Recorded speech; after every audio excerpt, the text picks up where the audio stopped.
Got a new review for you today.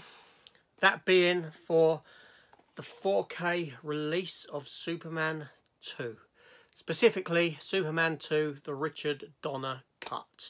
We'll talk about the film, talk about my thoughts on the film, talk about the transfer, why I chose this film to watch over this film to watch, and all of that. So, let's get into it.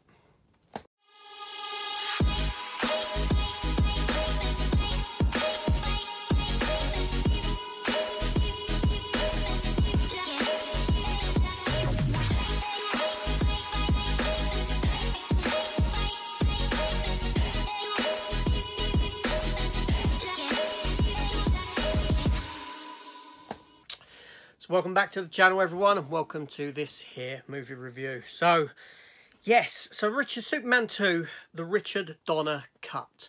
Now, Superman 2, it came out in 1981 after the success of Superman the movie. Superman 2 was actually filmed by Richard Donner at the same time as Superman the movie. They were both filmed together. Only producers saw fit to boot Donner off of that and bring in a new director to finish Superman 2 up. But a lot of Donner's stuff went to the cutting room floor and new stuff was filmed for the movie. Now, me personally, when it comes to Superman and Superman 2, I'm a bigger fan of the first Superman film. Superman 2 is a great movie. However, it didn't hit me the same way that it did other people. Those that cite Superman 2 is a better movie. In my mind, no, it's not. I loved all the origin stuff and all that sort of stuff. The Krypton stuff, the Smallville stuff and all that. Now, Superman 2, the Richard Donner cut, this came about essentially because of a fan movement. People who'd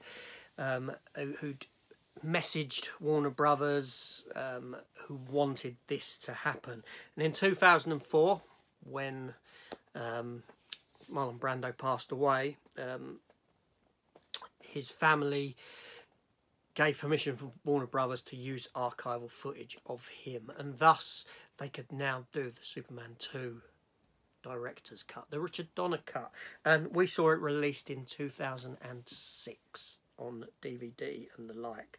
So obviously not long ago, a week or so ago, we got the Superman releases come out. It was this week, actually.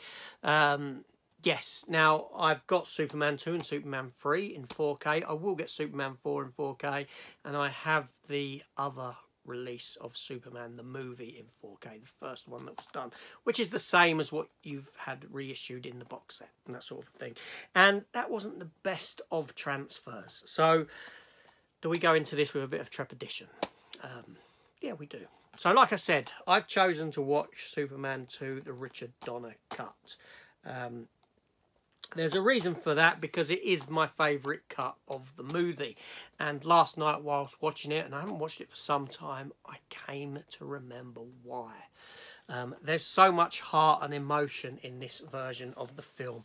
Gone is all the Paris stuff. You know, and the film makes more sense. It does tie now into the ending of Superman the movie. The two nuclear rockets that he chases after, the one that goes into the San Andreas fault line to set off the earthquake, the other one he sends up into space. It's this one that he sends up into space that ultimately explodes and releases the three villains. General Zod and his two cohorts, or the Zod Squad as we shall call them. Yes, he releases them. The film does see Margot Kidder's Lois Lane return and come to realise that actually Clark Kent is Superman. She comes to believe this, like she does in the other version. However, it's done somewhat differently. She realises it from the get-go while doodling on a picture of Superman. She draws a hat, the glasses and a suit, and she throws herself out of a building, out of the Daily Planet. Superman, or Clark Kent, rushes down. He stops her from getting killed, but sort of secretly. She doesn't realise that he's actually saved her. And later on in the film, it comes out that actually he is Superman. Now, he then goes off to the Fortress of Solitude with her while the Zod Squad have come down to Earth and created havoc. He's unaware of this. He gives up his powers. Yeah. Now this is where this film comes to life more than anything else. It's the inclusion of Marlon Brando. You know, Marlon Brando's such a powerful actor. He truly is. And I was watching it and I was saying to my missus, I like this bit. This bit coming up just does it for me. One of the best clips or scenes in this film that had been removed. And this is the scene where Clark stepped into the crystal phone booth type thing, where he's having his powers removed. And after having a talk with his father, the head of Marlon Brando, the face of Marlon Brando, this hologram, whatever you want to call it, as he's losing his powers, it turns and looks up at Lois, who stood there watching down at this taking place. And it's so powerful. This scene just, I mean, it's probably my favourite scene in the film that has been put back in, I'll be honest. This scene just does it for me. It's right, I was interrupted there. So this scene where Marlon Brando's hologram, ghost, whatever it will, his remaining life force in this thing, turns and looks at Lois. It's my favourite scene that's been put back in because it's so powerful. It's truly a strong scene. Not only that, when he looks up, I think he looks up that way, or his eyes go up, Lois takes a few steps back like she's kind of startled, because this is a hologram essentially of a dead person, but it's able to turn and look at her. It's chilling, it's haunting, it's frightening if you're in a position, and it just, it shows Richard Donner's strength as a director, and what he brought to this character. Fascinating scene. And then again later on in the film, when Superman goes to get his powers back, now you got to remember all the Susanna York stuff has been removed from this film because that's what they used in the first film, Kal-El's mother, but now it's Jor-El back, and later on in the film, when he actually he gives up the last of his life force essentially to give Clark Kal-El his powers back. Again, an emotional scene, a scene that sees him sort of almost come to life and touch his son and then be no more. And it also works thematically with the first Superman, that when Superman baby Kal-El's being loaded into the rocket, into the spaceship, and Jor-El's giving his speech, he gives the speech about the son becomes the father becomes the son, this sort of a thing. And then that's juxtaposed here. It comes back again because it's a prophecy, and this prophecy is now complete, that the father becomes the son because he's given his life force back into his son to carry on as Superman. Powerful stuff. Really good. Obviously, you know, Lex Luthor, Gene Hackman, gives a powerful performance in this film. He really does. He's really good in it, in the comedic parts, in the, you know, he's just so good. Now, all the parts with Gene Hackman were actually directed by Richard Donner. When you watch the original version, all the bits with Gene Hackman are Richard Donner's. Whenever there's a lot of bits in the first film where they use a body double, where you can't see who he is. And they see the face, and those are the bits directed by your other director. That director being Richard Lester. There's cuts to be made at the end of the film. The battle in the Fortress of Solitude, you know, when Superman sort of like disappearing and reappearing, that's no longer here. Those powers didn't make much sense, nor does the bit where he pulls out the plastic S from his shield and throws it on one of the Zod Squad. Yeah, so some silly stuff has been removed. The fight at the end is centralised in Metropolis. There is no real fighting in the Fortress of Solitude. That being said, the narrative of the film does have issues. It does. It's very convenient that the Zod Squad turn up when they do, that they're Fortress of Solitude thing is spinning through space as the rocket passes by and explodes. There's a lot of conveniences in the story, more so in this version than in the Richard Lester version, shall we say. But I suppose they're still there, but they seem more apparent here. Now, I've got no issues with that. It's a great film, it is. And there's also issues surrounding the ending. Now, obviously, at the end of this film, we have Superman turn back time again. Much like he does, exactly the same as he does at the end of the first film. Why would you do that again? I don't believe that was originally going to be the ending of this second film, if it was used in the first film. Either that or the ending of the first film would have been different. Something else would have been done here, because the fact it's been used twice doesn't make any sort of narrative sense and seems a bit silly.